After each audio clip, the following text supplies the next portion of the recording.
అందరు బాగున్నారు కదండి. చాలా సంతోషం. ఈ కార్యక్రమం ఏర్పాటు చేసుకున్న పదకొండవ శివదానకుడికి కార్యక్రమం ఏర్పాటు చేసుకున్న ప్రియ సహోదరులు ప్రముఖ కంపెనీలో బిలీవర్స్ అందరికీ మనస్ఫూర్తి నా తరఫున సంఘం తరఫున వందనాలు తెలియజేస్తాను. దేవుడు మిమ్మల్ని మీ కుటుంబాన్ని బాగుగా దీవించాలని మనస్ఫూర్తి కోరుకుంటున్నాను.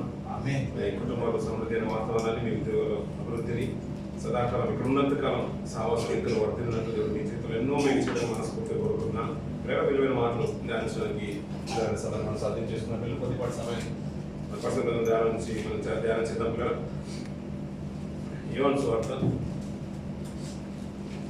యోహాను గారు రాసిన సువార్త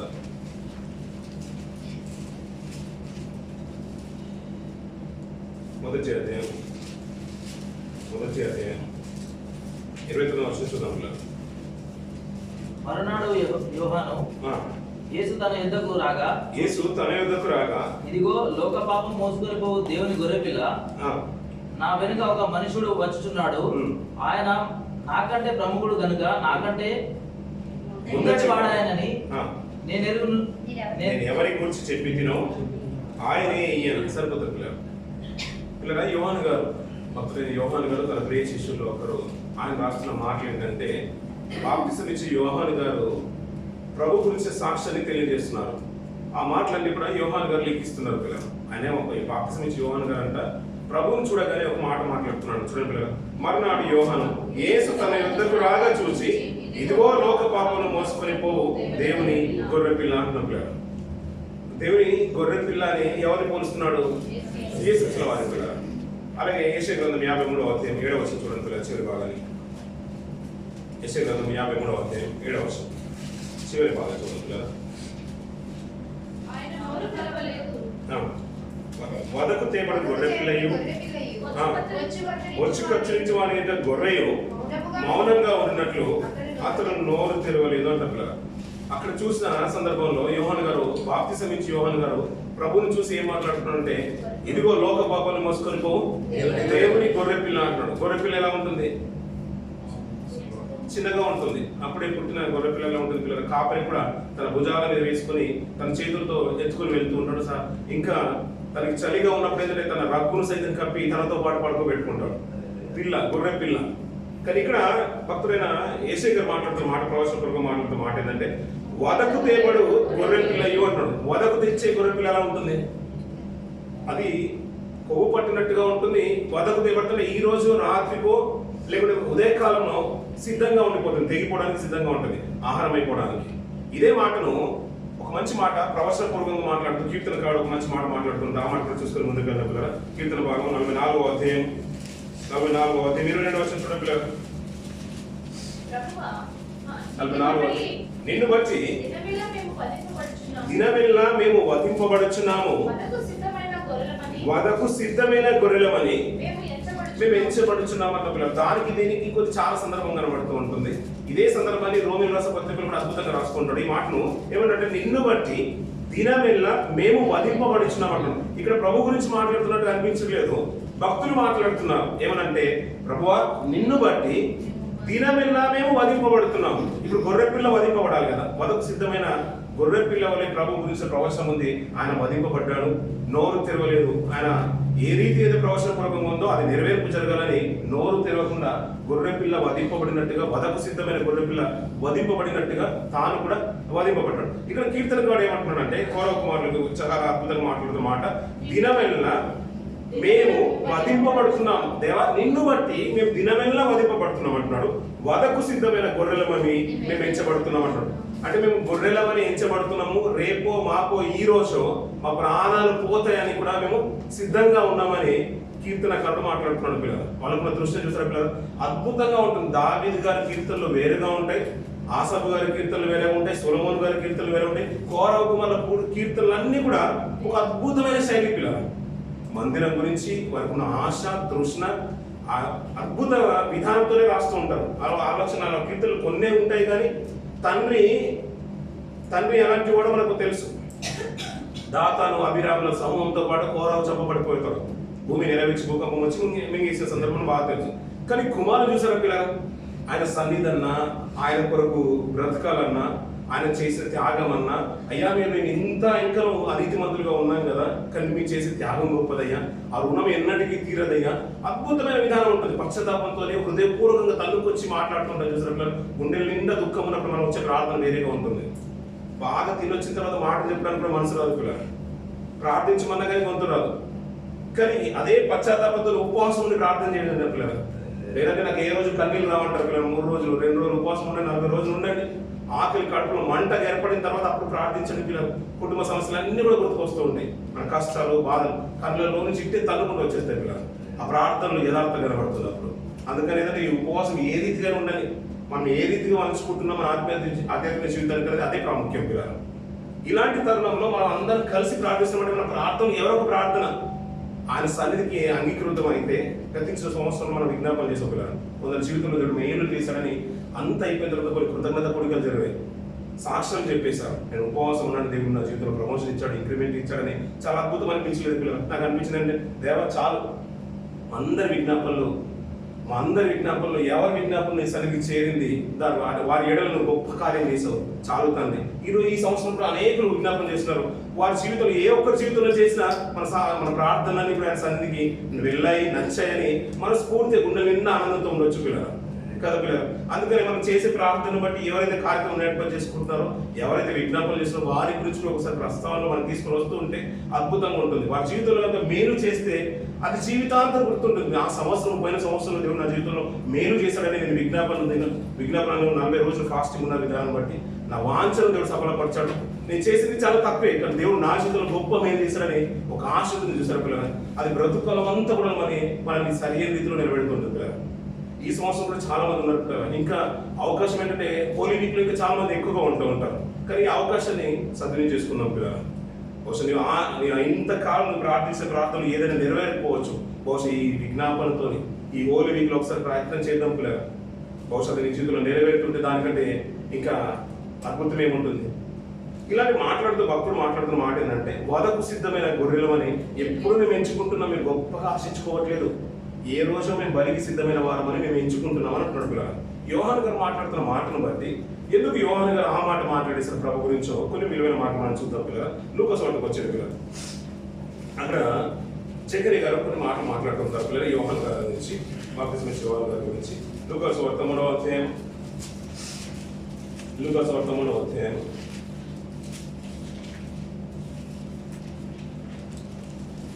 పై నుంచి కొన్ని మాటలు చూద్దాం పిల్లలు. 15వ సంవత్సరం నుండి లూకాసు వార్త 1వ అధ్యాయం 1వ అధ్యాయం 76వ వచనం నుంచి కొంచెం చూద్దాం పిల్లలు. 76వ వచనం నుంచి 1వ అధ్యాయం. మరియు ఓ శిశువ అంటే ఎవరు అక్కడ? ఇప్పుడు ఈ ప్రవచనం అంతా కూడా పైనుంచి ఎవరు మాట్లాడుతున్నారంటే జకరియా గారు మాట్లాడుతుంటారు. పైనుంచి అంతా కూడా చూస్తూ ఉంటే జకరియా గారు అప్పుడే నోరు సరిలింపబడి నాలుక సరిలింపబడి జకరియా గారు మాట్లాడుతుంటారు. జకరియా గారు అంటే మనకు తెలుసు కదా, ఎవరు జకరియా గారు భార్య గారు? ఎవరు? ఎలిజబెత్ గారు జకరియాకు ఒక కుమారుడు అనుగ్రహింపబడ్డాడు పిల్లరా. ఎవరెవరు? బాప్తిసం ఇచ్చు యోహాను. ఆయన కదా యోహాను సువార్త రాసింది కాదు కదా, ఆయన శిష్యుల్లో యోహాను గారు. కానీ అక్కడ యోహాను గారు మాట్లాడింది, బాప్తిసం ఇచ్చి యోహాను గారు మాట్లాడింది ఆయన శిష్యులైన ఒకరైనా తన ప్రియమైన శిష్యుడు యోహాను గారు రాస్తున్నారు.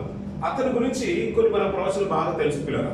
ఇక్కడ జకరియా గారు మాట్లాడుతున్నారు తన శిష్యుని చూసి, తన కుమారుని చూసి, ఓ శిశువా నీవు సర్వోన్నతుని ప్రవక్త అనబడదు, మన దేవుని మహావాత్సల్యమును బట్టి వారి పాపాలను క్షమించడం వలన తన ప్రజలకు రక్షణ జ్ఞానము ఆయన అనుగ్రహించినట్లు ఆయన మార్గములను సిద్ధపరచుటకై నువ్వు ప్రభువులకు ముందుగా నడుతువు మన పాదములను సమాధాన మార్గంలోకి నడిపించినట్లు చీకటిలోను మరణఛాయలోను కూర్చుండి వారికి వెలిగించుటకై ఆ మహావాత్సల్యం బట్టి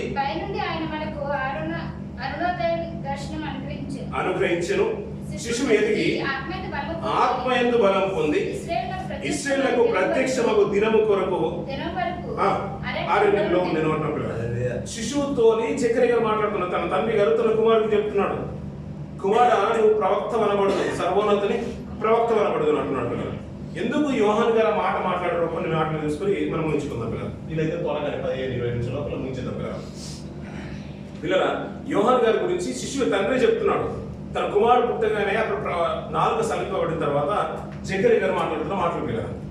ఇంతకీ వీరు ఏ రీతిగా ఆ కుమారుని అనుగ్రహింపబడ్డారో, కుమారుని పొందుకున్నారో మనకు తెలుసు పిల్లలు. అంతకాలం వరకు ప్రార్థించి వారి ప్రార్థన మానుకున్న తర్వాత ఆ సందర్భాన్ని ఆలోచిస్తుంటే వారి ప్రార్థన మానుకున్నట్టుగానే అర్థమవుతూ ఉంటుంది. అతనికి దర్శనం కలిగింది. అందుకనే ఆ మాటలు విన్న తర్వాత అతను నమ్మకపోతున్నాడు. ఎందుకంటే ఈ టైంలో ఎందుకయ్యా అంటే ఈ స్థితిలో హృదయంలో మనకు కలుగుతుందన్న ఆశ వారు వదులుకున్నారు పిల్లలు. ఒకప్పుడు ప్రార్థించేశారు, మీ ప్రార్థన వినబడ్డా అన్నారు. వారు ప్రార్థించకుండా ఉండలేరు పిల్లలు. కానీ అతను ఒకవేళ ఇంకా ప్రార్థిస్తూ ఉంటే అతను ఆశ్చర్యపడాల్సిన అవసరం లేదు పిల్లలు. అతను ఆశ్చర్యపడిపోతున్నాడు. ఈ టైంలో కలగదులే అని ప్రార్థించుకోవడం మానుకున్న తర్వాత దేవుడు అద్భుత రీతిగా ఒక బహుమానం ఇచ్చేశాడు పిల్లలు. ఆ శిశువుతో మాట్లాడుతున్న మాటలు ఏంటంటే, ఓ శిశువా, నీవు సర్వోన్నతుని ప్రవక్త అనబడుతూ మహావాస్యలను బట్టి వారి పాపాలను క్షమించడం వలన తన ప్రజలకు రక్షణ జ్ఞానం అనుగ్రహించినట్లు ఆయన మార్గంలో సిద్ధపరచడానికి, ఎవరి మార్గాన్ని సిద్ధపరచడానికి? యేసుక్రీస్తు యొక్క మార్గాన్ని సిద్ధపరచడానికి యోహాను గారు ఎదుగుతున్నారని మనకు అర్థమవుతుంది పిల్లలు. ఆయన మార్గాన్ని సిద్ధపరిచేవాడు. ఇప్పుడు ఒక మార్గం ఉంది, దాన్ని సిద్ధపరిచేవారు ఎవరు? ఇప్పుడు యోహాను గారు. ఇప్పుడు మార్గాన్ని సిద్ధపరిచేవాడు యోహాను అయితే మార్గం ఎవరు? యేసుక్రీస్తు వారు. మనకు తెలుసు కదా, నేనే మార్గం, యేసే మార్గం అనే విషయం మనకు తెలుసు. ఆ మార్గాన్ని సరళం చేసేవాడు యోహాను గారు. మార్గం ఉంది, దాన్ని ముందుగా సరళం చేయడానికి, క్లీన్ చేయడానికి అనుకోండి పిల్లలు, రెడ్ కార్పెట్ వేయడానికి వచ్చిన వాడు అనుకోండి, ఆయన కంటే ముందున్నవాడు యోహాను గారు. ఆయన ప్రభువు చూసిన వెంటనే ఇదిగో లోక పాపలు మోసుకొని పోవు దేవుని గొర్రె పిల్ల అన్నాడు కదా. ఈయన ఎందుకయ్యా ఈ మాట మాట్లాడుతున్నా అంటే, అతని కంటే ముందున్నవాడు తండ్రి బాల్యం నుంచి నూరిపోస్తున్నాడు పిల్లలు. నూరిపోస్తూ ఏంటంటే కుమారుడు ప్రవక్తగా పిలువబడతావు. నువ్వు కూడా ప్రవచనపూర్వకంగా నీ తల్లి గర్భం నుంచి వచ్చిన వాడివి. కానీ నువ్వు ఎదిగిన తర్వాత ఏంటంటే, నువ్వు ఎవరి మార్గాన్ని సరళం చేస్తావంటే సర్వోన్నతుని కుమారుడు యొక్క మార్గాన్ని నువ్వు సరళం చేస్తావు. అందుకొరకే నువ్వు వచ్చేసి అన్నప్పుడు పిల్లలు అది నూరిపోస్తుంటే ఈ శిశువు బాల్యం నుంచి మాటలన్నీ కూడా హృదయాలు భద్రం చేసుకుంటున్న పిల్లలు. అతను ఆత్మీయత బలపడేదాకా ఎదిగే వరకు, ఆ దినం వరకు అరణ్యంలో ఉన్నాడంట పిల్లలు. అరణ్యం నుంచి బయటకు వచ్చిన తర్వాత అరణ్యంలో రంకెలేస్తున్నాడు, కేకలేస్తున్నాడు పిల్లలు. ఆయన చూడాలని, ఆ కార్యం జరగాలని ఆశతో ఉన్నాడు పిల్లలు. ఒకసారి విషయం ఆలోచించాడు పిల్లలు, ఇంచుమించు ఎంత కాలం వ్యవధి ఉంటుంది ప్రభు ఆయనకి? ఎంతకాలం ఉంటుందండి? 6 సంవత్సరాలు, 6 నెలలని మనం అనుకుంటూ ఉంటాం. ఎందుకంటే ముందుగానే తను గర్భిణి కాబట్టి మనకు ఆ విషయం మనకు అర్థమైపోయింది పిల్లలు. ప్రభు అయిన యేసుక్రీస్తు సువార్త పరిచర్యను ప్రారంభించింది ఎప్పుడు అంటారు మనం? 30 సంవత్సరాలు. అంటే 30 సంవత్సరాలు యేసుక్రీస్తు వారికి ఉంటే యోహాను గారికి ఎంత ఉండాలి ఇప్పుడు?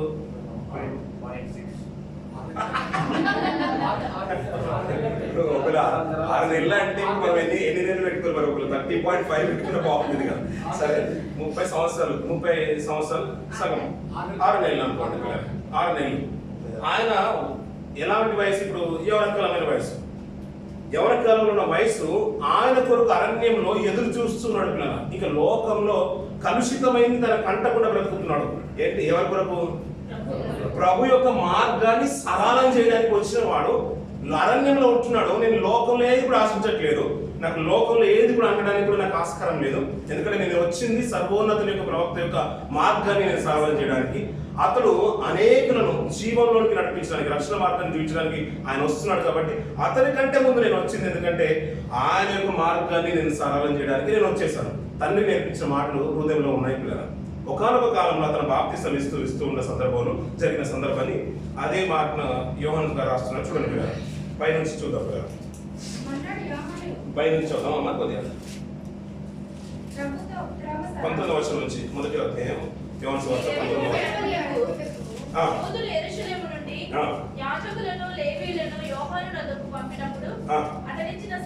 ఇప్పుడు యోహాను గారు ఇప్పుడు 30 సంవత్సరాలు ఇప్పుడు అంతే కదా, 30 సంవత్సరాల 6 నెలలు ఆయన అప్పుడు పరిచయం ఆయన కూడా ప్రారంభించినట్టు కనబడుతుంది. అంతవరకు ఎక్కడ ఉన్నట్టు? అరణ్యంలో ఉన్నట్టుగా మనకు ఎక్కువగా కనిపిస్తూ ఉంటుంది. ఆ ముందుకు వచ్చి ఆయన అతను చేస్తున్న పరిస్థితులను బట్టి, క్రియల్ని బట్టి అక్కడ ఉన్న సమాజంలో ఒక ఆశ్చర్యమైన విప్లవం కలిగింది. వెంటనే అతనికి దగ్గరికి వచ్చిన యూదులను యెరూషలేము నుండి యాజకులను లేవీయులను యోహాను వద్దకు పంపినప్పుడు అతడు ఇచ్చిన సాక్ష్యం ఇదే. అతను ఒక సాక్ష్యం ఇస్తున్నాడు పిల్లలు. నువ్వు ఎవడవని అతనిలో అందరిలో ఒక క్వశ్చన్ రైజ్ అయిపోయింది పిల్లలు. కానీ అతను మామూలుగా బ్రతకట్లేదు. ఈ రోజుల్లో పిల్లల ప్రవక్తల్ని చూసినట్టు, అంటే మనం ఆ రోజుల్లో, ఈ రోజున్న వ్యక్తులు లేరు, ఆ రోజున ప్రవక్తలు లేరు.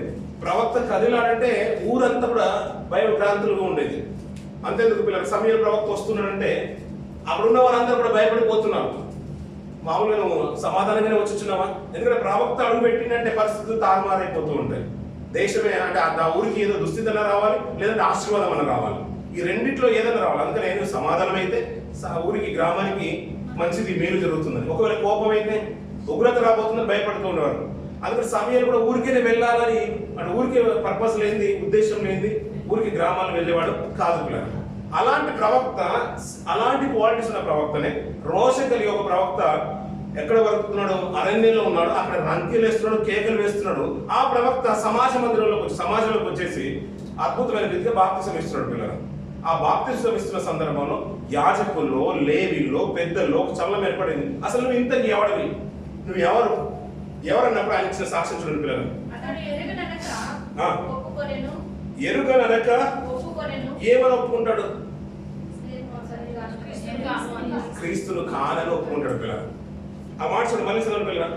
అతడు ఇచ్చిన సాక్ష్యం ఇదే. అతడు ఎరుగనక ఒప్పుకొనెను, క్రీస్తును కాదని ఒప్పుకొనెను. ఆయన అందరు ప్రజల్లో ఏంటంటే, మరి మాకైతే ప్రవక్తలు, ధర్మశాస్త్రం ఉంది, గ్రంథాలు ఉన్నాయి, రక్షకుడు వస్తాడని, అనేక పాపాల నుంచి విముక్తుని చేస్తారని, విమోచిస్తారని నాకు జ్ఞానం ఉంది. ఆ జ్ఞానాన్ని బట్టి మిమ్మల్ని అడుగుతున్నాను, అసలు అదే క్రియలు చేస్తున్నావు కదా, నువ్వు ఆయనవేనా, క్రీస్తువేనా అంటే నేను క్రీస్తును కాను అని. ఇప్పుడు ఒక ఎవరి కాలంలో, అందుకని అన్నారు 30 సంవత్సరాలు 6 నెలలు పిల్లలు, ప్రభువుకు 30 సంవత్సరాలు. ఎవరి కాలంలో బలంగా ఉన్నారు కదా. ఇప్పుడు బలంగా ఉన్నప్పుడు ఒకవేళ మనకు ఒక పేరు వచ్చింది అనుకోండి పిల్లలు, ఏమున్నారని పిల్లలు ఇట్లా వెళ్ళిపోతున్నారు అనగానే మనం రాను సావాసానికి ఒక మాట అన్నారు అనుకో, మనం ఏమంటుంది, అవునండి మేము అంతేనండి, బాల్యం నుంచి మేము భర్తలు క్రిస్టియన్ అని మనం పాజిటివ్గా తీసుకుంటాం. లేదండి మా కోసం ప్రార్థన చేయండి, మేము చాలా వెంటబడి ఉన్నాం అని. ఆ మాట ఎలా ఉంటుందంటే ఒప్పుకున్నట్టుగా ఉంటుంది. యోహాను గారికి ఇప్పుడు వచ్చిన సర్టిఫికేట్ ఏంటి? నువ్వు క్రీస్తువా అని ఒక సర్టిఫికేట్ వచ్చింది. ఇప్పుడు ఆయన ఏమనాలి? అవును నేను క్రీస్తునే, ఎందుకంటే నా తండ్రి ప్రవంశపూర్వకంగా నా తల్లిదండ్రులు నన్ను కన్నారు. నేను పుట్టుకంతా కూడా ఈ లోపల మీతో పాటు కలిసిన మీరు తినే తిండి తిని నేను పెరిగింది కాదు. ఎక్కడున్నాను? నేను అరణ్యంలో ఉన్నాను.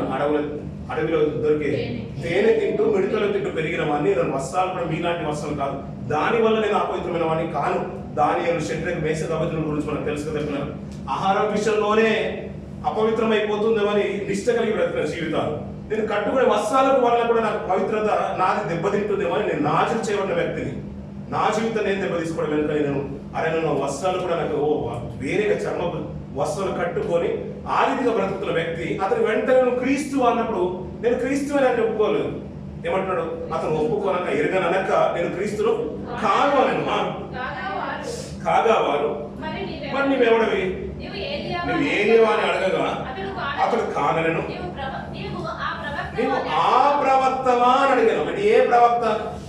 ఎప్పుడో లేఖనాల్లో చెప్పబడింది, ధర్మశాస్త్రంలో చెప్పబడింది. ఆ ప్రవక్త యూదుల్లో నుంచి, ఇశ్రాయేలులో నుంచే నా కొరకు, అంటే మీ అందరి కొరకు ఆ ప్రవక్తను దేవుడు పుట్టింపబోతున్నాడు. మరి ఎప్పుడో ధర్మశాస్త్రం మేము చూస్తూ ఉన్నాం కదా, చదువుతూ ఉన్నాం కదా. కాలం సంపూర్తి అయినప్పుడు దేవుడు తన కుమారుని పంపిస్తాడు. ఆ ప్రవక్త వస్తాడు, అనేకుల్ని రక్షణ మార్గంలో నడిపిస్తున్న ఆ ప్రవక్త గురించి మనం విన్నాం కదా. నువ్వు ఆ ప్రవక్తవేనా అని అడుగుతున్నాడు. లేదు, నేను ఆ ప్రవక్తను కూడా కానేనను.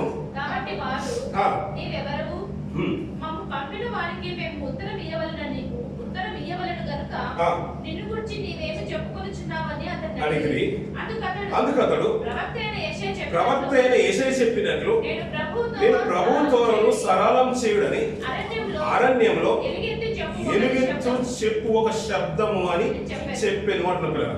అరణ్యంలో కేకలేస్తున్నాడు అంట పిల్లలు. ఆ ప్రవచనము నా జీవితంలో నెరవేరింది. ప్రభు యొక్క మార్గాన్ని సరళం చేయడానికి నేను వచ్చింది అంటున్నాడు పిల్లలు. ఆయన కూడా తగ్గింపు చూసారా పిల్లలు? కానీ బ్రతికే విధానం చూసారా పిల్లలు? నిష్ఠతో బ్రతుకుతున్నాడు. చాలా మంది మనకు భక్తుల జీవితం కనబడుతుంటాయి కదా, వారికంటే కూడా డిఫరెంట్ క్యారెక్టర్ అవుతుంది. లైఫ్ స్టైల్ అంతా కూడా వేరు. అరణ్యంలో ఉండడం ఏంటి పిల్లలు? ఆయనకు తల్లిదండ్రులు లేరంటే కాదు పిల్లలు, తల్లిదండ్రులు ఉన్నారు. యాజకుడు తన తల్లి, తన ఎలిజబెత్ కూడా మంచి గొప్ప విశ్వాసరాలు, సేవకురాలు.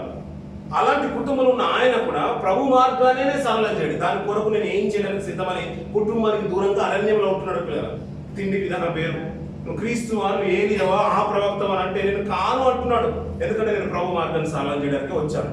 ఎంత గొప్ప ఒప్పుకున్నాడంటే తన తండ్రి ఇలా నోరు పోస్తున్న మాటలన్నీ కూడా తన బుద్ధులు నాటినవాడేట్లారు. యవన కాలంకి వచ్చిన తర్వాత చాలా మంది బాల్యం ఏంటంటే సండే స్కూల్ మనకు బాగా తెలుసు, సావాసము బాగా తెలుసు, తల్లిదండ్రులు వెళ్తూ ఉంటే వారితో పాటు వెళ్ళిపోయేవారు. ఇంకా కొద్దిగా షైగా ఫీల్ అయిపోలేదంటే అమ్మ తల్లి పక్కనే అక్కడే కూర్చునేవారు, వేరే దగ్గర రారు, తండ్రి పక్కన అక్కడెక్కడ కూర్చునేవారు. కానీ ఎదిగే కొద్ది యవన కాలంకి వచ్చిన తర్వాత ఏదైతే మనం అన్ని దూరం అయిపోతాయి పిల్లరా. సావాసం మర్చిపోతాం, సంగమం మర్చిపోతాం, ప్రార్థన మర్చిపోతాం, వాక్యం చదవడం కూడా మర్చిపోతాం పిల్లరా. కానీ ఈ రోజు ఉన్న మనకు నిజంగా ఒక యోహాను గారు ఒక పాఠం అయిపోవాలి పిల్లరా. ఎందుకంటే యవ్వన కాలం నుండి కూడా తన తండ్రి బోధించిన పాటల్ని, తను వచ్చిన పర్పస్ ని ఏమాత్రం కూడా మర్చిపోవట్లేదు పిల్లరా. అరణ్యంలో కేకలు వేసిన ఆ శబ్దాన్ని నేనే, నా గురించే ప్రవచనం వచ్చింది, నేను ప్రభు యొక్క మార్గాన్ని సరళం చేయడానికి వచ్చిన దాసుని అంటున్నాడు పిల్లరా. ఇది కొన్ని మాట చూడండి పిల్లరా. పరిశీలకు చెందిన వారు నీవు క్రీస్తువైనను ఏలియావైనను ఆ ప్రవక్తవైనను కాని ఎడల ఎందుకు బాప్తిసం ఇచ్చుచున్నావని అతను అడుగగా, యోహాను నేను నీళ్లలో బాప్తిసం ఇచ్చుచున్నాను గాని నా వెనుక వచ్చువాడు మీ మధ్య ఉన్నాడు, మీరు ఆయన ఎరుగరు, ఆయన చెప్పులు వారను విప్పుటకైనను నేను యోగుడును కానని వారితో చెప్పాను. ఇప్పుడు ఆయన గురించి మాట్లాడుతూ మనం విన్నాం కదా పిల్లరా, యోహాను గారి జీవితమే అద్భుతం అనిపిస్తూ ఉంటుంది కదా. అలాంటి ఆయన నువ్వు క్రీస్తు అంటే కాను అన్నాడు, ప్రవక్త అంటే కానన్నాడు, లేదు ఏలియా అంటే కూడా కాను అన్నాడు. మరి ఇంత అద్భుతాలు చేస్తున్నావు, బాప్తిసం ఇస్తున్నావు కదా, మరి ఇవన్నీ ఎందుకు చేస్తున్నావు? నేను నీళ్ళలో బాప్తిసం ఇస్తున్నాను, కానీ నా వెనుక వచ్చేవాడు పరిశుద్ధాత్మతో అగ్నితో బాప్తిసం ఇస్తాడు అంటున్నాడు. మరి ఆయనకున్న నీ సంబంధం, ఆయనకు నీకున్న సంబంధం ఆయనతో పాటు సరి సమానం అని అంటే అప్పుడు ఆయన మాట్లాడుతున్న మాట చూడండి పిల్లలు,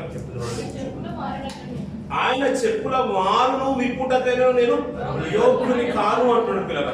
మీరు ప్రవక్త అనుకుంటున్నారు, క్రీస్తు అనుకుంటున్నారు, ఏది అనుకుంటున్నారు, కాదు నా స్థానం.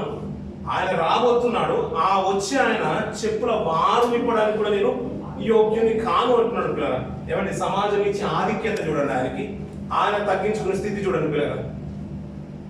ఆయన వయసు ఏంటంటే ఇక వదకు సిద్ధమైన గొర్రెపిల్ల లాంటిది, గొర్రెపిల్ల వయసు కాదవుతుంది. ఆయన వయసు ఏంటంటే ఇప్పుడు వధింపబడ్డానికి, ఇప్పుడు ఆయన వస్తున్నాడు, నేను మార్గం సరళం చేయాలి, ఇప్పుడు నా పని పూర్తవగానే నేను ఏమైపోవాలి, ఇప్పుడు వధింపబడాలి. అందుకని కీర్తనకారుడు ఏమన్నాడు 44వ అధ్యాయంలో, మేము వధకు సిద్ధమైన గొర్రెలమని, మేము ఎలా అంటది దినదినం అంట, దినమెల్ల మేము ఎలా ఉంచమంటే ఇక వధకు సిద్ధమైపోవాల్సిందే, అది ఏ రోజైనా కానీ అన్నట్టుగా మాట్లాడుతున్నాడు. ఇక్కడ యోహాను గారు మాట్లాడుతూ, అయ్యా ఆయన చెప్పుల వారు విప్పడానికి కూడా నేను సరిపోను అంటున్నాడు పిల్లలు. ఆయన తగ్గించుకునే విధానం చూడండి పిల్లలు. అలా వస్తూ మాట్లాడుతూ మరునాడు యోహాను యేసు తన యొద్దకు రాగా చూచి, ఇదిగో లోక పాపను మోసుకొని పోవు దేవుని గొర్రె పిల్ల, నా వెనుక ఒక మనుషుడు వచ్చుచున్నాడు, ఆయన నాకంటే ప్రముఖుడు గనుక నాకంటే ముందటి వాడని నేను ఎవరి గురించి చెప్పిద్దును, ఆయన ఈయనే అంటున్నాడు పిల్లలు. ప్రభు గురించి మార్గాన్ని సరళం చేస్తున్నాడు పిల్లలు.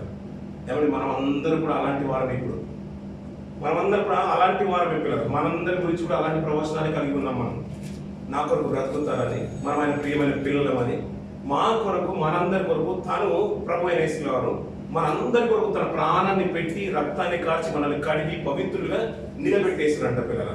అక్కడ మంచి మాట మాట్లాడతారు యెషయా గ్రంథంలో. ఆ మాటలో కొన్ని భాగాన్ని చూసుకొని తెలుగు వాక్య భాగాన్ని ముందుకు తీసుకెళ్ళాం పిల్లలు. 53వ అధ్యాయం 53వ అధ్యాయం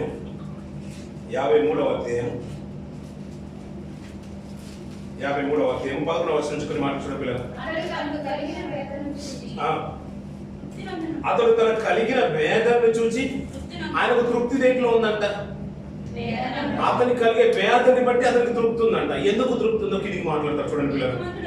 నీతిమంతులైన నా సేవకుడు జనుల దోషమును భరించి తనకున్న అనుభవ జ్ఞానం చేత అనేకులను నిర్దోషులుగా చేయను. అది ఆ గొర్రెపిల్ల మోసుకొని పోయిన లోక పాపను మోసుకొని పోవు దేవుని గొర్రెపిల్ల. ఆ దేవుని గొర్రెపిల్ల ఎలాంటి క్యారెక్టర్ ఉందంటే అతనికంట, అతడు తనకు కలిగిన వేదన చూసి తృప్తి పొందును. నీతిమంతులైన నా సేవకుడు జనముల దోషులను భరించి తనకున్న అనుభవ జ్ఞానం చేత అనేకులను నిర్దోషులుగా చేయడానికి. ఎందుకంటే మీరు అనేకులు నిర్దోషులు అవ్వడానికి మనం ఆశించకన్నా ముందుగానే, మనం కోరుకోనకన్నా ముందుగానే ఆ రోజున ప్రవచనాలు, ప్రవక్తలు మాట్లాడిన మాటలు నెరవేర్చడానికి, దేవుని చిత్తాన్ని నెరవేర్చడానికి ఆయన వచ్చి మనందరి కొరకు ప్రాణాన్ని పెట్టినట్టుగా ఇంకా కిందికి మాట్లాడుతూ ఒక భాగం చూడండి పిల్లలు. ఏలయనగా మరణం నందునట్లు అతడు తన ప్రాణమును ధారపోసెను, అతిక్రమణ జీవాల్లో ఎంచబడిన వాడు ఆయన అనేకుల పాపము భరించుచు తిరుగుబాటు చేసిన వారిని గురించి, ఎవరి గురించి విజ్ఞాపన చేస్తున్నాడు అతను?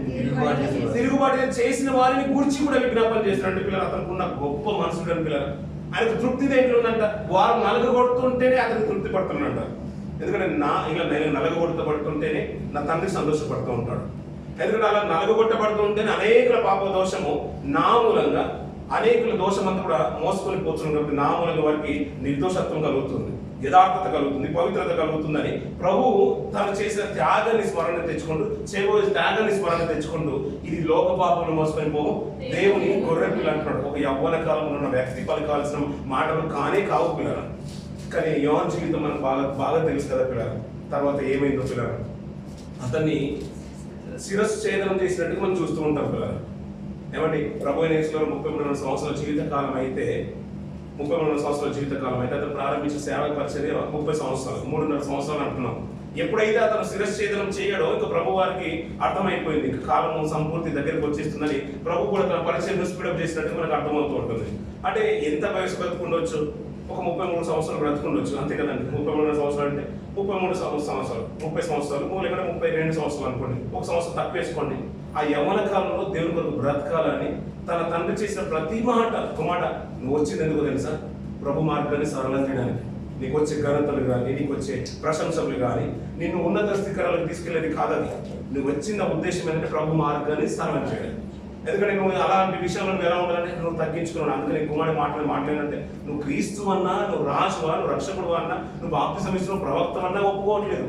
ఎందుకంటే నేను అతని చెప్పుల వారు ఇవ్వడానికి కూడా నేను సరిపోను అంటున్నాడు పిల్లలు. ఆయన ఎంతో గొప్ప స్థానం ఇవ్వాలనుకుంటున్నాడు. నువ్వు ప్రవక్తవు, దేవుని చేత ఏర్పరచబడిన వాడు అంటే కాదయ్యా, నేను ఆయన చెప్పుల వారు ఇవ్వడానికి కూడా నేను సరిపోను అంటున్నాడు పిల్లలు. అతనితో కలిసి భోజనం చేసిన గురించి మాట్లాడలేదు. నేను ఒకటే ప్రవచన పూర్వకం వచ్చిన వాళ్ళము, మా తల్లి ఆయన తల్లి బంధువులము, మేమంతా కూడా ఒకే ఫ్యామిలీకి చెందిన వాళ్ళని మాట్లాడలేదు. చెప్పుల వారు ఇవ్వడానికి గురించి మాట్లాడుతున్నాడు పిల్లలు. ఇంకా మనం చెప్పులు మోసుకోవడానికి కూడా మనం సరిపోవేమో. అలాంటి మనందరి కొరకు ప్రభు తన ప్రాణాన్ని పెట్టేసాడు పిల్లలు. ఇలా తన ప్రాణం పెట్టేసాడు కదా, తన ప్రాణం పెట్టిన దాని గురించి మాట్లాడుతూ ఇక్కడ మనం మాట్లాడుతున్న మాట ఏంటంటే, వదకు తేవడు గొర్రె పిల్ల అంటున్నాడు పిల్లలు. అతను వధింపబడ్డట్టుగా మనం చూడబడుతుంది పిల్లలు. గొర్రె పిల్లతో పోల్చిన అది ఎలాంటిదంట? వదకు తేబడిన గొర్రె పిల్ల. 32 సంవత్సరాల జీవితంలో అతను వదకు సిద్ధమైపోయాడు పిల్లలు. మనందరి కొరకు తన ప్రాణాన్ని పెట్టేశాడు. ఇదంతా కూడా చూసిన భక్తుల జీవితాలు ఎలా ఉండబోతున్నాయంటే, అదే మాటను రోమిన్ రాసిన పత్రికలో మంచి మాట మాట్లాడతారు. 8వ అధ్యాయం అదే మాట మాట్లాడుతున్న మాటను, పౌలు గారు మాట్లాడుతున్న మాటను చూసుకొని ముందుకెళ్తాం పిల్లలు. 8వ అధ్యాయం 36వ వచనం చూడండి పిల్లలు. ఇందులో గూర్చి వ్రాయబడినది ఏమనగా, నిన్ను బట్టి దినమెల్లా మేము వధింపబడిన వారము, వధకు సిద్ధమైన గొర్రెలమని మేము ఎంచబడిన వారము అంటారు పిల్లలు. ఇప్పుడు ప్రభువు అదే కోరుకుంటున్నాడు పిల్లలు మనల్ని. ప్రభు అదే కోరుకుంటున్నాడు. నిన్ను బట్టి దినమెల్లా మేము వధింపబడిన వారము, వధకు సిద్ధమైన గొర్రెలమని మేము ఎంచబడిన వారము అని. ఎవరు మాట్లాడుతున్నారు ఈ మాట? పౌలు గారు మాట్లాడుతున్నారు. ఇదే మాటను అదే 8వ అధ్యాయం 17వ వచనం చూడండి పిల్లలు. మనము పిల్లలమైతే, అంటే మనము దేవునికి పిల్లలము కదా, అంతే కదండి. అందరం అదే అనుకుంటున్నామా?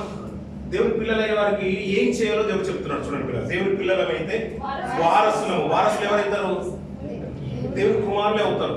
దాసులు వారసులు కాలేదు. అందుకని మనల్ని దాసులుగా చూడక, అందుకని ఆయన ఏమంటాడు? తన పిల్లలము తన తోడి వారసులము అంటున్నాడు. కుమారులు అంటున్నాడు. కిందికి చూడండి పిల్లలు. అనగా దేవుని వారసులము అంటే తర్వాత ఇప్పుడు దేవుడు ఆధిక్యత, అధికారం ఎవరికి ఇవ్వబోతున్నాడు అంటే మనకి ఇవ్వబోతున్నాడు, సంఘానికి ఇవ్వబోతున్నాడు, తన కుమారులకు ఇవ్వబోతున్నాడు, కుమార్తెలకు ఇవ్వబోతున్నాడు. క్రీస్తుతో కూడా మహిమ పొందుటకు. ఇప్పుడు ఒక లిట్ కేసు ఒకటి అక్కడ ఉంది చూసారు పిల్లలు, లిట్కు పెట్టినట్టు ఉంటుంది. ఏమంటాడంటే, ఇప్పుడు మీ పిల్లలు బాగానే ఉంది, దేవుని సంఘము బాగానే ఉంది, దేవుని సమాజము, స్త్రీల సమాజం బాగుంది, యవనస్తులు బాగానే ఉంది, పెద్దలు బాగుంది, సేవకులు బాగుంది, పిల్లలు బాగుంది. ఇప్పుడు దేవుని పిల్లలము కదా మనం అందరం కూడా, సంఘము కదా. మీరు అంతేకాదు దేవునితో కూడా వారసులు. వారసులకు ఇంకా అన్ని అధికారులు ఉంటాయి కదా పిల్లలు. వారసులకు అన్ని అధికారాలు ఉంటాయి. మనకు బాగా తెలుసు కదా పిల్లలు, వారసులకు అన్ని ఉంటాయి. అలా వారసులు కావాలంటే క్రీస్తుతో కూడా మహిమ పొందుటకు ఆయనతో శ్రమపడిన ఎడల క్రీస్తుతోడి వారసులము అంటున్నాడు పిల్లలు. అంటే ప్రభువు శ్రమ పట్టబడ్డాడు, మనకు బాగా తెలుసు కదా. శిలువ శ్రమలు మనకు బాగా తెలుసు, ఆయన పొందిన శ్రమ ఏంటో మనకు బాగా తెలుసు పిల్లలు. చాలా రోజుల నుంచి మనం ధ్యానిస్తూనే ఉన్నాం పిల్లలు. ఆయన తోడి వారసులు కావాలనుకుంటే ఆయన శ్రమ పడిన తర్వాత పొందుకున్న మహిమ ఏంటో మనకు బాగా తెలుసు. ఆయనతో పాటు మీరు వారసులు కావాలన్నా, దేవునికి పిల్లలు కావాలన్నా, క్రీస్తు మహిమను పొందుటకు ఆయనతో మీరు కూడా శ్రమ పడిన క్రీస్తుతోడి వారసులు అవ్వాలంటున్నారు. అందుకని పౌలు గారు మాట్లాడుతున్న మాట ఏంటంటే, ఇందుని బట్టి దినమెల్లా మేము వధింపబడిన వారము, వధకు సిద్ధమైన గొర్రెలమని మేము ఎంచబడిన వారము అంటున్నారు. పౌలు గారు అలాగే బ్రతికేస్తారంటారు. మరి అంటే క్రీస్తుతోడు వారసులు కావాలంటే క్రీస్తుతో పాటు మహిమను పొందడానికి మేము కూడా శ్రమ పడాలని, మనమందరం కూడా శ్రమ పడాలని దేవుని వాక్యం తెలియజేస్తున్నట్టుగా మరి పౌలు గారు శ్రమ పడ్డారా క్రీస్తు కొరకు? ప్రభు ఏ రీతిగా శ్రమ పడ్డాడో పౌలు గారు కూడా ఆ రీతిగానే శ్రమ పడ్డట్టుగా ఉంటుంది. ఆయన కొన్ని మాటలు మాట్లాడుతుంటారు. పై నుంచి కొన్ని మాటలు చూద్దాం పిల్లలు. 31వ వచనం నుంచి ఇట్లుండగా ఏమందుము మన పక్షమునుండగా మనకు విరోధి ఎవడు? తన సొంత కుమారుని అనుగ్రహించుటకు వెనుక తీయక అందరి కొరకు ఆయన అప్పగించిన వాడు, ఆయనతో పాటు సమస్తం మనకెందుకు అనుగ్రహింపబడు? దేవుని చేత ఏర్పరచబడిన వారి మీద నేరము మోపువాడెవడు? నీతిమంతులుగా తీర్చువాడు దేవుడే, శిక్ష విధించువాడు చనిపోయిన క్రీస్తేసే. అంతేకాదు మృతులలో నుండి లేచిన వాడును, దేవుని కుడిపార్శ్వన ఉన్నవాడును. ఇప్పుడు అక్కడ యెషయా గ్రంథంలో మనం చూసాం కదా. ఇప్పుడు ఆయన మనందరి కోసం ప్రాణం దారం పోసినంట. తనకున్న అనుభవ జ్ఞానం చేత ఏం చేశారంట? అతన్ని అనేకులు నిర్దోషులుగా చేశారంట. అంతేకాదు అతన్ని ఎవరైతే తిరుగుబాటు చేశారో వారి గురించి విజ్ఞాపన చేశారంట. ఆ రోజు అతని మీద వ్యతిరేకం చేయబడిన యూద సమాజం మొదలుకొని, రోమ ప్రభుత్వం మొదలుకొని, నేటికి వ్యతిరేకం చేయబడుతున్న మన అందరి కొరకు, ఆయన ప్రభుత్వం అందరి కొరకు, మన కొరకు విజ్ఞాపన చేయువాడును ఆయనే. క్రీస్తు ప్రేమ నుండి మనలను ఎడబాపువాడు ఎవడు? శ్రమ అయినను, బాధ అయినను, హింస అయినను, కరువు అయినను, వస్త్రహీనతైనను, ఉపద్రవైనను, ఖడ్గమైనను మనలను ఎడబాపునా? ఎందుబాబు కాదు, ఒక స్వరం ఎడబాపుతుందా అంటే ఆయన వెనుక తీయకుండా ఆయనే ఇచ్చేస్తాడు కదా. మీకు విరోధి ఎవడు ఉంటాడు ఇప్పుడు? అంటే లేదండి మాకు అపవాద విరోధి ఉన్నాడు, ఆ లలిత్ కుమార్ ఉన్నాడు, కర్ణకర్ సుగ్గురు ఉన్నాడు, అందుకని ఈయన్ని చంపేశారు అని ఆ మాట చెప్పడానికి కాదన్నమాట. ప్రభువే మనకు తోడు ఉంటే మరణం రాదని కాదు. ఎందుకంటే క్రీస్తుతోడు మీరు వారసులు అవ్వాలంటే క్రీస్తుతో పాటు శ్రమ పడాలి. శ్రమ పడిన ఎడలనే మీకు మహిమ పొందడానికి ఆస్కారం ఉందంటున్నాడు. అది సమాజమైన, స్త్రీల సమాజమైన, యవనకాలంలో ఉన్న మనమైన, సంఘమైన. ఇప్పుడు శ్రమ పడితేనే మీకు మహిమ ఉంది అంటున్నాడు.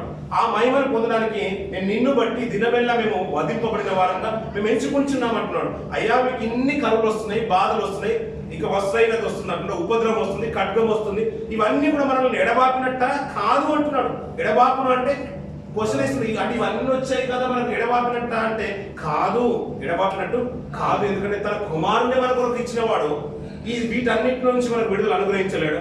ఇవన్నింటిలో నుంచి విడుదల కావాలని నువ్వు ఎందుకు అనుకుంటున్నావు? అంటే నీ ఉద్దేశం ఏంటంటే శ్రమలు రాకుండా నువ్వు బయట బ్రతకాలని కాదు కదా. శ్రమ వస్తేనే క్రైస్తవుడు అయినందుకు బాధ అనుభవించిన దాన్ని బట్టి దేవుని మహిమపరుస్తున్నాడు. వాడు సిగ్గుపడక దేవుని మహిమపరుస్తున్నాడు. ఎవడైనా సద్భక్తితో బ్రతక ఉద్దేశించిన వాడు దేవుని క్రీస్తు సద్భక్తితో బ్రతక ఉద్దేశించవాడంట శ్రమ పొందాలంట. క్రైస్తవులైన వారు శ్రమ పొందాలంట. అలా శ్రమలు వస్తున్నాయి అంటేనే మీరు దేవుల్లో ఉంటున్నారు అని అర్థం. లేదు సుఖంగా ఉండాలంటే కాదు పిల్లలు.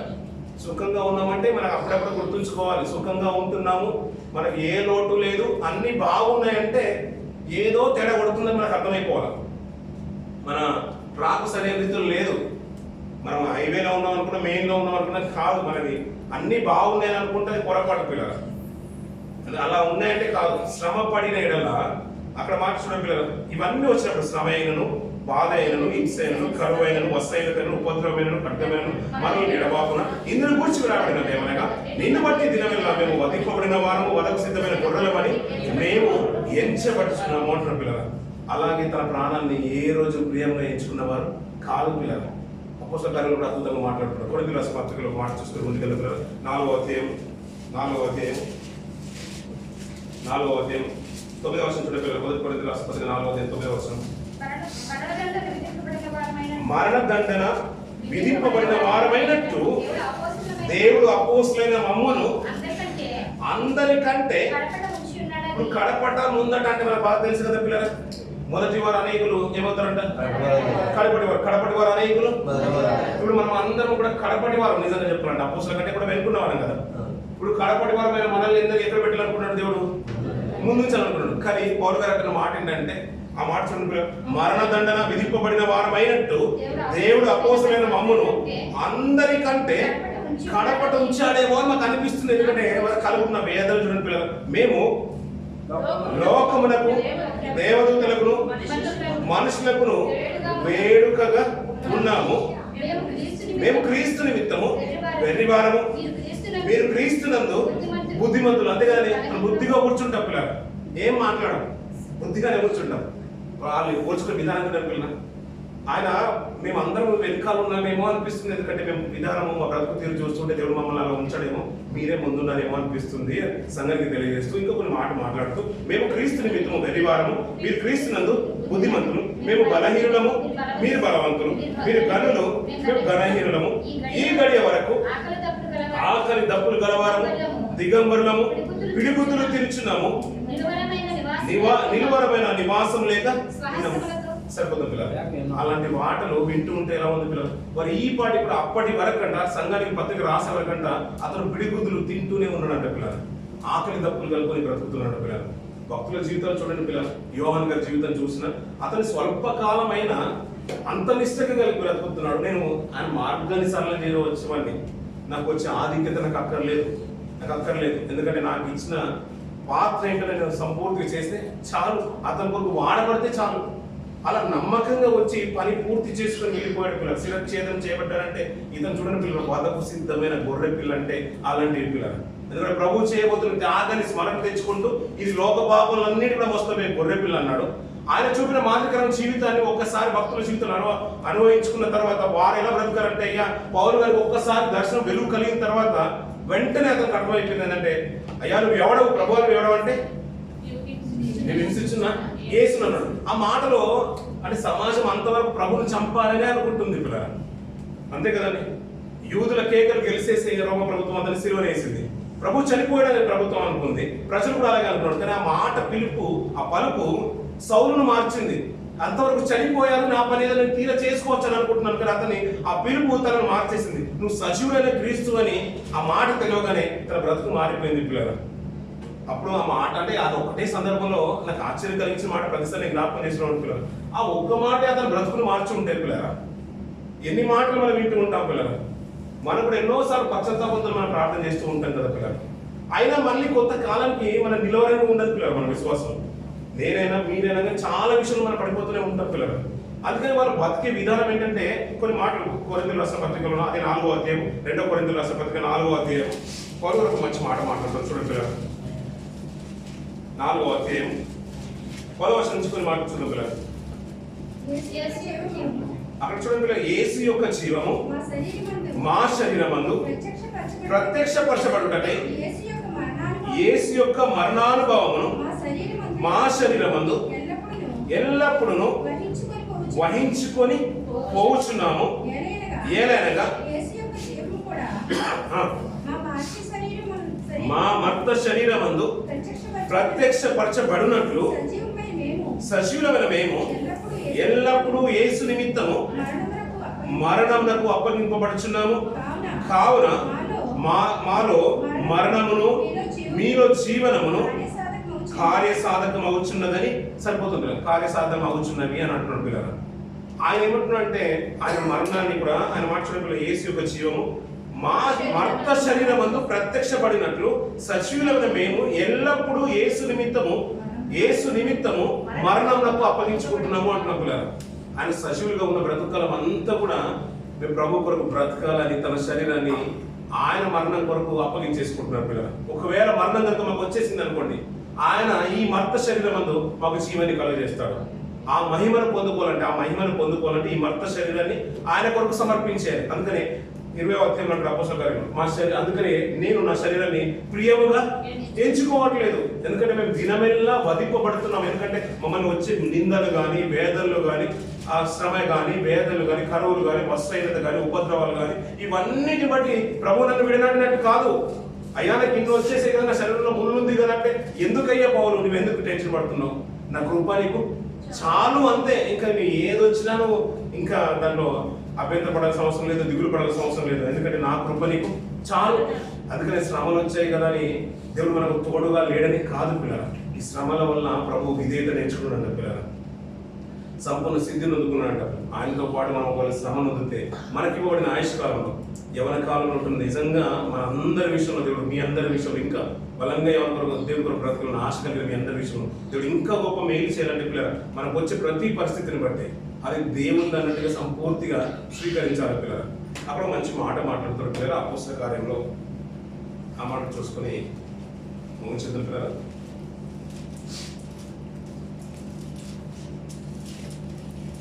అపోస్తలుల కార్యం 20వ అధ్యాయం 22వ వచనం నుంచి కొన్ని మాట్లాడుతాం పిల్లరా. పైన చదువుదామమ్మా. 18వ వచనం ఇది బాగా చదువు. నేను ఆసియాలో కాలు పెట్టిన దినము నుండి ఎల్లకాలము మీ మధ్య ఎలాగూ నడుచుకుంటున్నో మీరే ఎరుగుదురు. యూదుల కుట్ర వలన అతనికి ఏం సంభవిస్తున్నాయంట? శోధనలు సంభవిస్తున్నాయంట. కన్నీళ్లు విడిచిచు పూర్ణమైన వినయ భావముతో నేను ఎలాగున ప్రభువును సేవించుచుంటున్నో. సంఘంలో ఆయనకున్న సాక్ష్యం చూడండి పిల్లలు. నేను కాలు పెట్టిన దినం మొదలుకొని నా మీద కుట్ర చేసిన నేను కన్నీళ్లు విడిచుచు పూర్ణమైన వినయ భావంతో నేను ఎలాగున ప్రభువును సేవించుచుంటున్నో నీకే తెలియను. మరియు ప్రయోజనకరమైన ఏది దాచుకొనక బహిరంగంగాను ఇంటింటాను మీకు తెలియజేయచ్చు, బోధించచ్చు, దేవుని ఎదుట మారు మనసు పొంది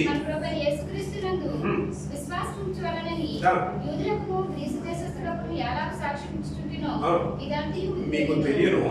ఇదిగో నేను ఇప్పుడు ఆత్మయందు బంధింపబడిన వాడినై యెరూషలేముకు వెళ్ళుచున్నాను.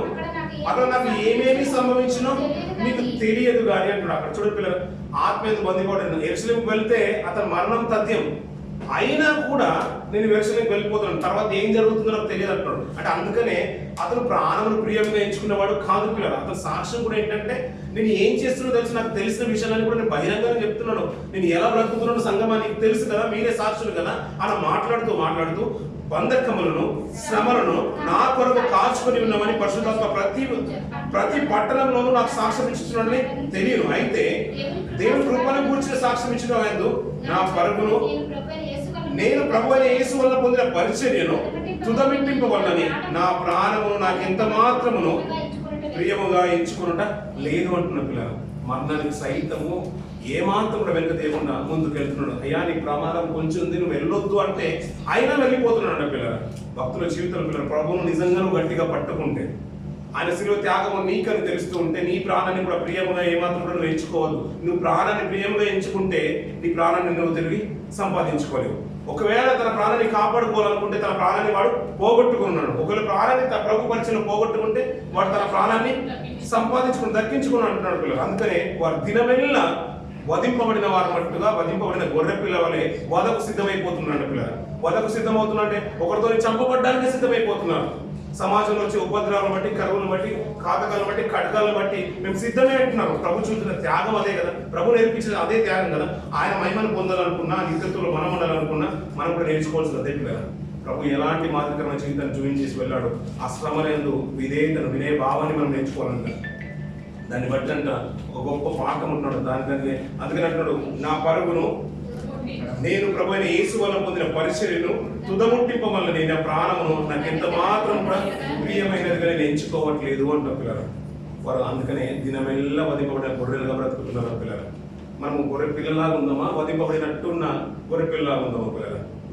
వధకు సిద్ధమైన గొర్రెల వల్ల ఉందామా? గొర్రె వల్లే ఉందామా, గొర్రె వదకు సిద్ధమైన గొర్రెల వల్ల ఉందాం పిల్లలు? ఎవరు కూడా చిన్న వయసు కాదు కదా, చిన్న పిల్లలు పక్కన పెట్టేసి అక్కడ పిల్లలు పక్కన పెట్టేసి అందరు కూడా వదకు సిద్ధమైన వారి పిల్లలు. వదకు సిద్ధమైన వారు ఎలా ఉండాలి? ఇప్పుడు ప్రభు కొరకు ఈ రోజు రేపు అన్నట్టుగా తన ప్రాణాన్ని అర్పించడానికి సిద్ధం. ఇది ఇప్పుడే కాదు పిల్లలు, పాత నిబంధనలు భక్తుల జీవితాలను చూసిన వారు కూడా అలాగే ఉన్నారు పిల్లలు. ఒక మాట చూద్దాం, ఇర్మియా గ్రంథం 11వ అధ్యాయం ఒక మాట చూద్దాం పిల్లలు. ఇర్మియా గారు ఏమంటున్నారు? అదే 11వ అధ్యాయం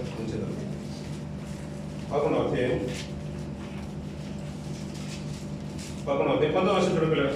18-19 వర్షం చూడండి, రెండు మాటలు. నాకు తెలియచేయగా నేను గ్రహించి తిని ఆయన వారి క్రియలను నాకు కనపరచెను.